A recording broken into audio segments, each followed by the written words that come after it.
Parade ময়দানে 22 বছর তাফসীর মাহফিল করেছি, আর আজকে তো এখানে 26 বছর পূর্ণ হচ্ছে। সুবহানাল্লাহ। কে ঠেকাবি আল্লাহর কোরআন? ঠেকাতে পারবে কেউ? প্রথম দিনে চট্টগ্রাম তাফসীরুল কোরআন মাহফিল প্রথম দিনে প্যারেড ময়দানে শেষ দিনের মতো লোক হয়েছে, দ্বিতীয় দিনে আরো বেশি, তৃতীয় দিনে আউটার স্টেডিয়ামের চতুর্দিকে 7টা রাস্তা, স্টেডিয়ামের ভেতরে ধারণ ক্ষমতা 40,000, স্টেডিয়াম ছেড়ে দেওয়া হয়েছে মেয়ে লোকদের জন্য। শেষ দিনে মাগরিব হওয়ার সাথে সাথে স্টেডিয়াম পূর্ণ হয়ে গিয়ে পাশের একটা রাস্তা দখল করেছে মেয়ে লোকেরা।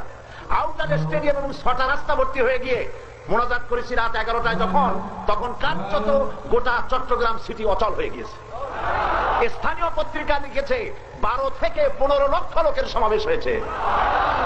প্রথম দিনে 7 জন, দ্বিতীয় দিনে 9 জন, তৃতীয় দিনে মোনাজাতের আগে 23 জন, মোট 40 জন হিন্দু সপরিবার ইসলাম কবুল করেছেন।